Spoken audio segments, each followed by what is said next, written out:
I just suck at making these things happen the first try. So we're gonna try it again.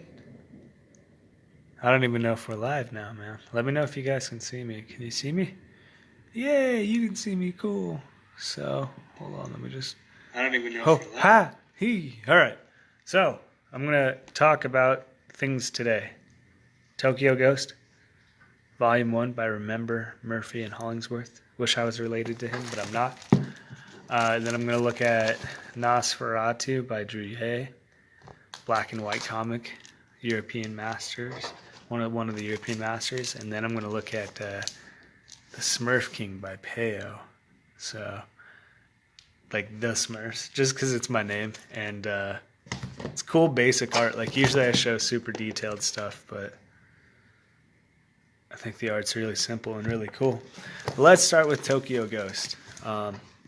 So yeah, this is by Rick. Look at the gloss, spot gloss too. That's pretty dope. You know, where it's kind of matte and then spot.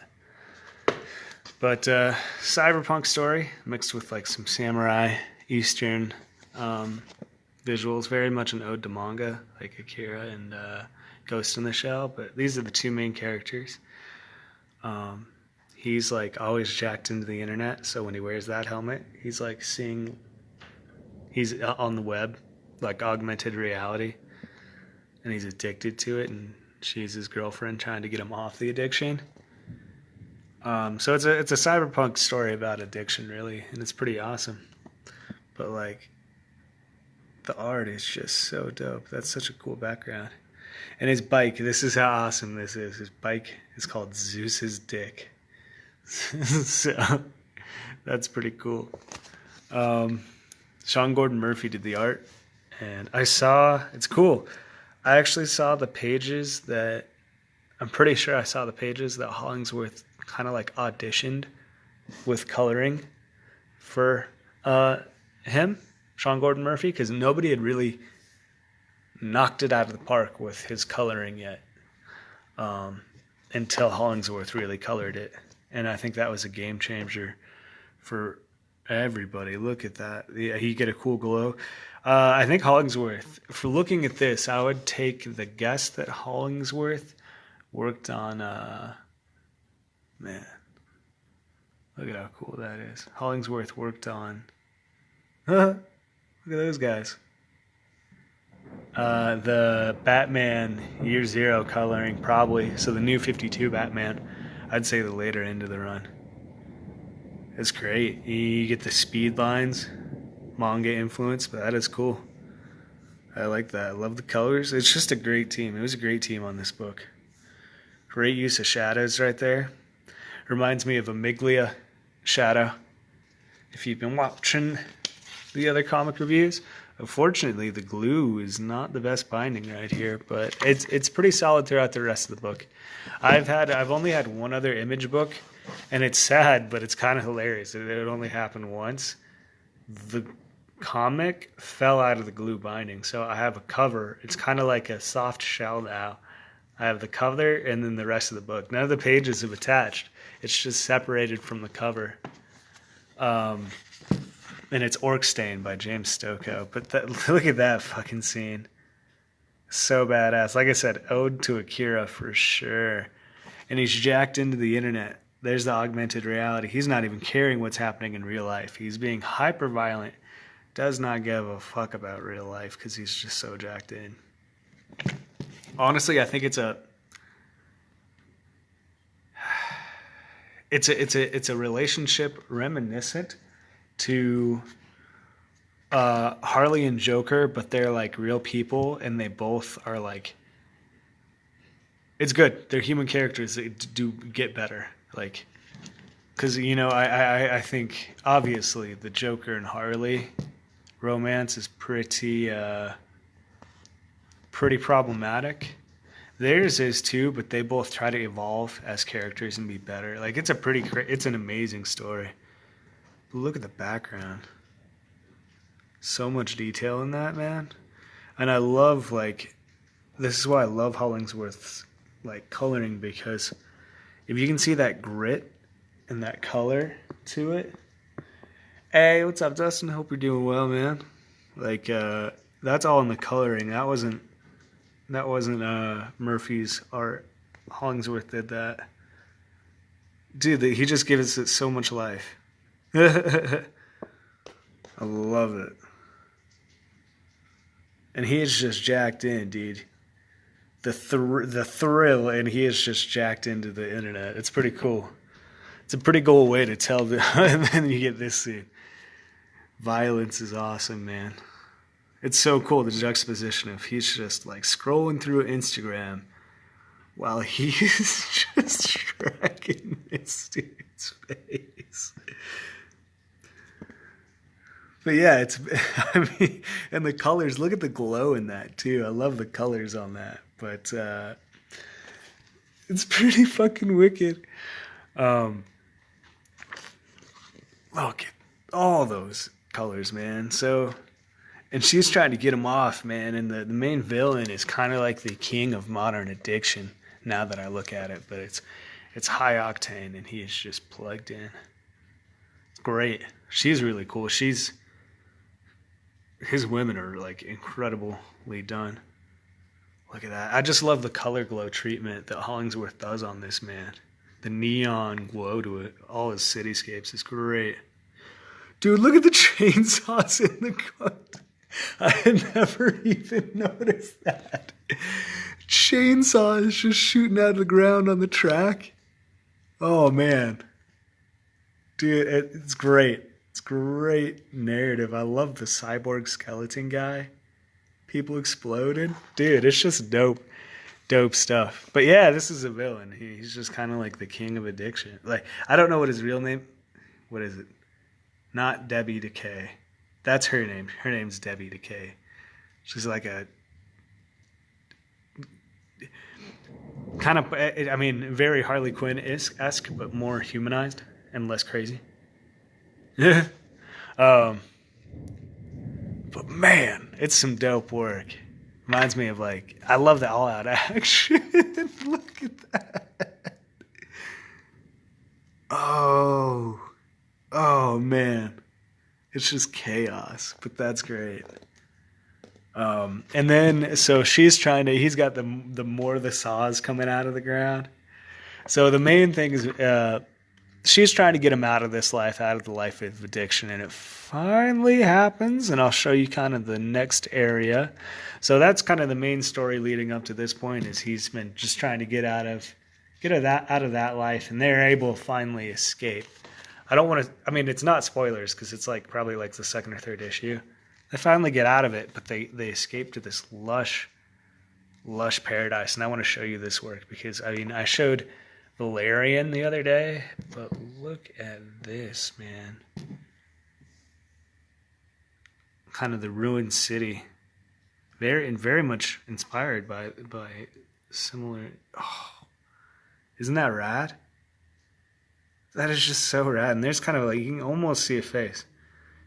He was thinking about a face when he was drawing that. He didn't know exactly what he wanted to draw, so he kind of came a face. That's a kayfabe of most artists, man. If you start to see a face, it means they probably they weren't drawing from life and kind of had to figure something out, because our base drawing tendency, what we want to go to first usually is like an artist as a face. If you see stuff like that, because it's not like super well defined.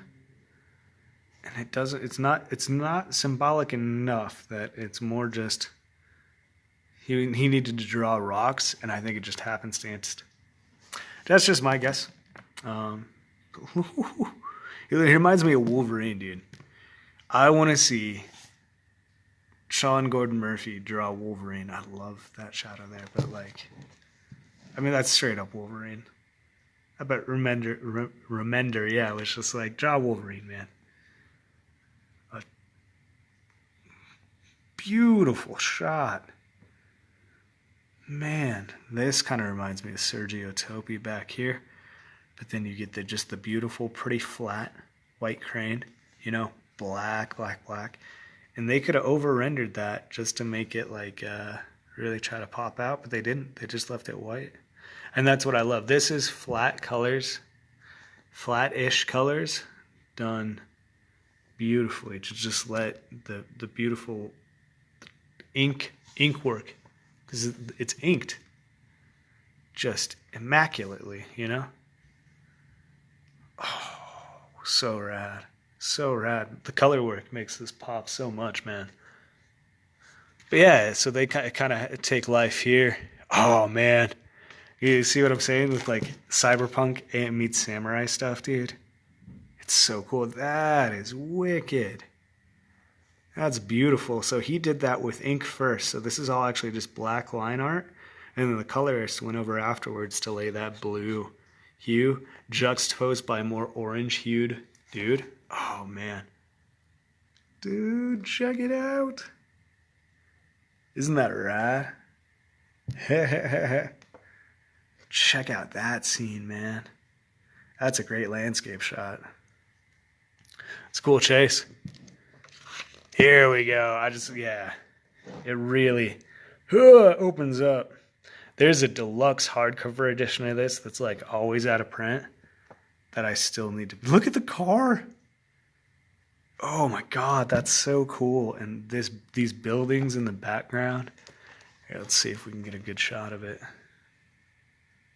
The panda. Look at how far it goes back into the background, dude. I love that. Man. And then it starts to get dark up here again because we're getting closer back to our main focal point. Hard. So I kind of showed that he was like orange before. Now he's like hard black and white. That's so dope. Oh, all right, last one because it's so cool. Great art. That reminds me of Michael Kaluta, you know? That's great, man. That is great stuff. Look at how cool that is. I don't know. I think it's pretty cool. So, yeah, it's Tokyo Ghost by Remender, Murphy, and Hollingsworth. Pretty dope. Next one. So I just showed us a lot of heavy color stuff. We're actually going to go to something black and white. We're going to mix it up. So this is Nosferatu by Druillet. And it's not the Nosferatu you're used to at all. He just kind of... It's a loose interpretation of Nosferatu. Imagine Nosferatu in a post-apocalyptic thing. Now, Philippe Druillet is like super famous for a hyper-detailed, insanely hyper-detailed art. He did this later in his life, and it's actually black and white. And I'm going to say he simplified it. Simplified is kind of a hard word, because even that's not simple, but compared to what he usually does, it's simplified a lot. Kind of cool. So this is Nosferatu. He just kind of travels the wasteland. And he encounters other cool things. Kind of Tim Burton-esque. If you're a fan of like Tim Burton, dude, this comic is right up your alley.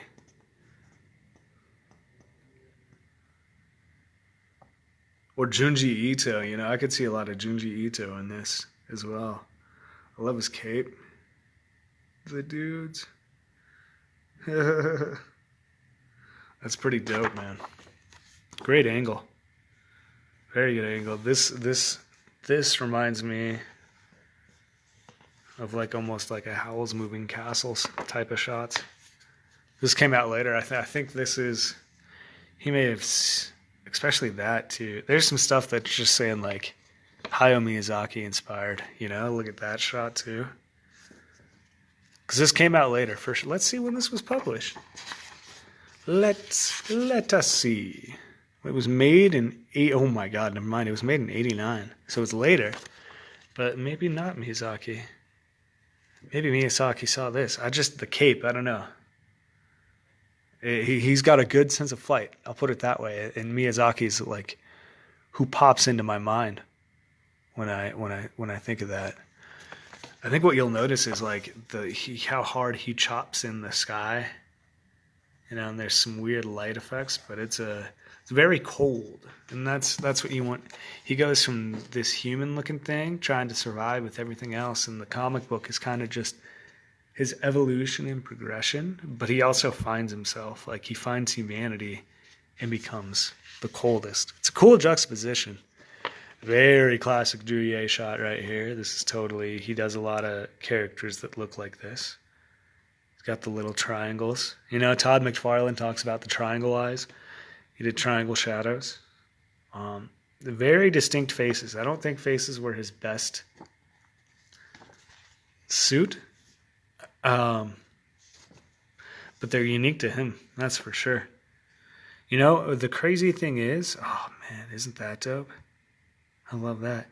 This may have been colored because I have another edition of a Dark Horse comic by Mobius that was actually released in color in Europe, and when they brought it over here, it wasn't. Or it got colored after, the European version got colored after it had already been out in black and white. I don't know. I got some cool black and white comics from like Druillet and Mobius that I don't know if they should have been. It's because it's cool to see his art. Oh, boo, hello. Especially if you've seen his color stuff. So he is super, super well known for his color stuff. And I may even go just grab a comic, but I don't know. Like the translation is a little bit lacking. They're just so hard to translate. I mean, I'm not saying translating is an easy job at all. Man. So expressive. I love seeing his art. He starts transforming. He gets a little more metal, so he's kind of getting more ragged. Oh, so dope. Ragged in the face. He's starting to get a little bit more angular. He's more metal here. When he was here, more in the start. Here, we'll use this one. I can't use that one because there's things. So you look at him here. He was a little more rounded. But he's starting to kind of angle out a little bit. And he's trying to get So it's him trying to get, I think it's either off the planet or, I'm pretty sure it's him trying to get off the planet. Everybody's trying to find like a spaceship type thing. Vampire Hunter D, Bloodlust style, if you've seen that movie, kind of a similar thing. But at the same time, there's not many living things left on Earth, and they've all evolved into kind of Lovecraft type beings. If you like Lovecraft, you know, I say Junji Ito and see, much more angular now. It's a cool transition to the character. Like the story, he does write story in his dialogue. Like I said, I don't think it was translated well. But you don't need the dialogue because you can tell the transformation in his physical look. His ears are getting longer. He's coming alive, man. Whew. So cool. Isn't that a dope shot? His flying shots are great. And he's just taking on the mutants of the wasteland. That's such a cool page. So this is in magazine format. Magazine format does not bother me at all. It just means you have wider gutters on the edges than you usually do.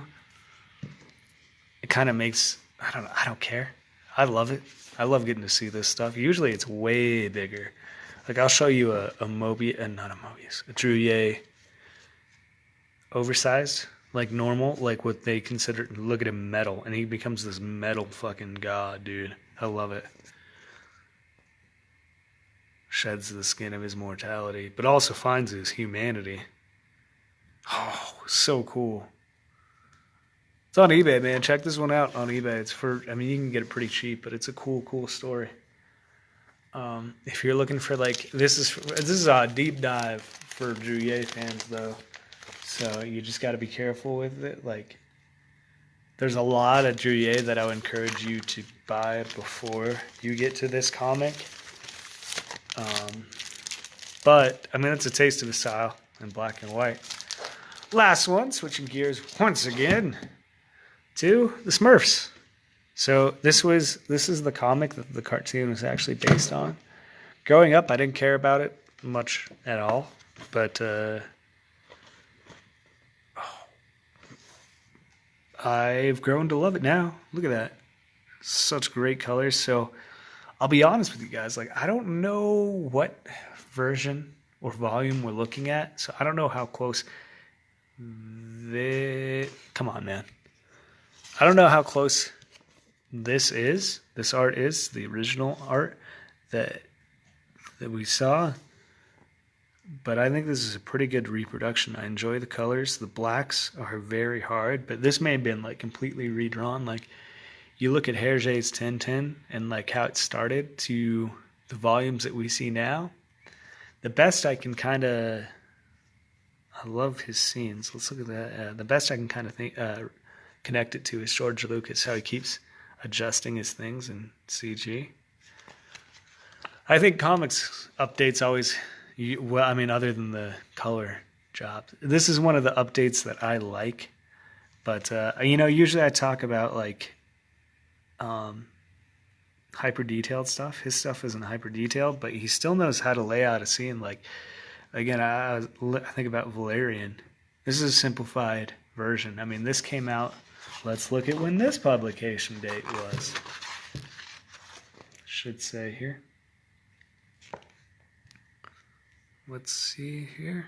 Where's the date? I don't know. We'll find it. I don't know. But this came out before Valerian, so, and he just took layouts like these and really kind of pushed it up. Love the mushrooms.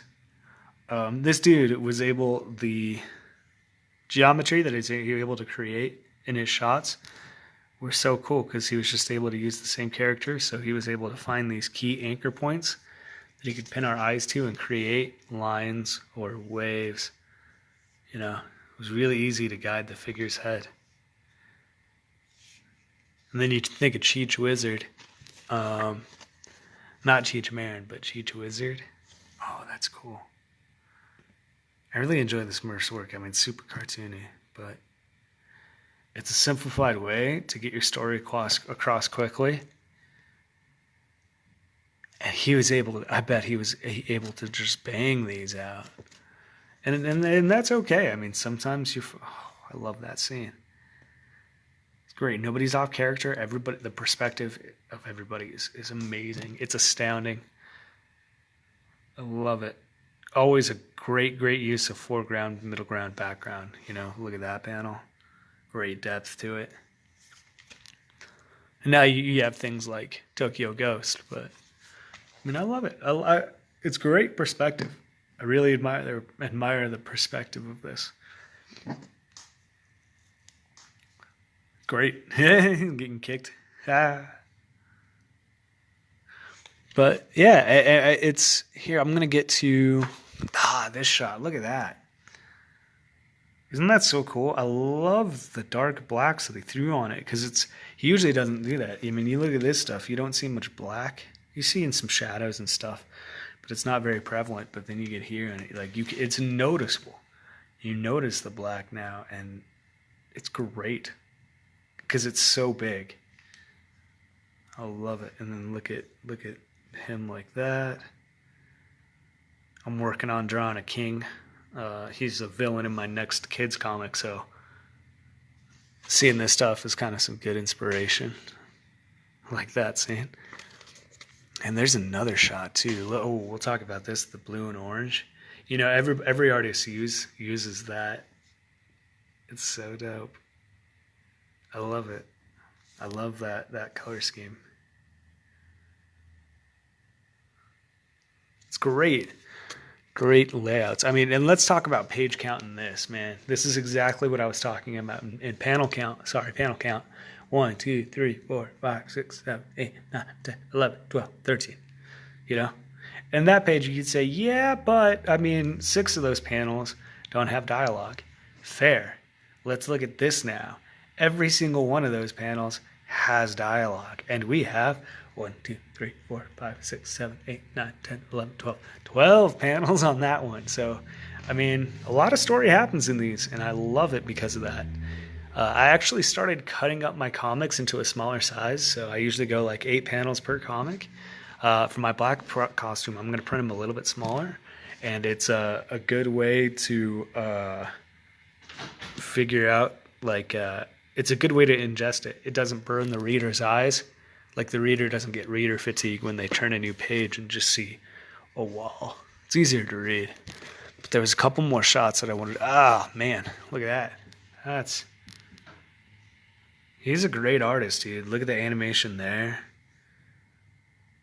I love these scenes. And you can talk shit about the Smurfs all you want, but that's a beautifully laid out panel. I think it's kind of dope. I have a couple of these, you know, and I just bought them they're on clearance, and I was like, hell yeah, I'll buy the Smurfs. And I was like flipping through, like the cartoon was meh when I was a kid. But much later in life, I found the comics and was like, hey, yeah, I love it. And the people who translated this, you know, this is I want to say it's maybe the same. No, this is like a Scholastic, I want to say. I don't know. Paper Cuts may be connected to Titan in some way. I have this feeling that they are, but whoever's running Paper Cuts does a better job translating than Titan. But that's just my thoughts on it. I think I've seen them connected. That could just be me totally wrong. I love it. The colors are great, and the colors are so flat, and that's what makes me know that this is updated. You know, I don't even know if it was in color initially. When it was in color. They actually talk about it. I don't have it in this book, but they did talk about it. But that's a digital remaster that's happened recently with these colors. I guarantee it. They did a great job with it. It's awesome. So, yeah, that's a Smurf King. Just thought you guys might enjoy that. So we had Smurf King, Nosferatu, Tokyo Ghost. Those are the comics today. Hope you guys have a good rest of your day. And we did this in like 30 minutes. That was perfect. That's exactly what I wanted. Hope you guys have a good day. Bye.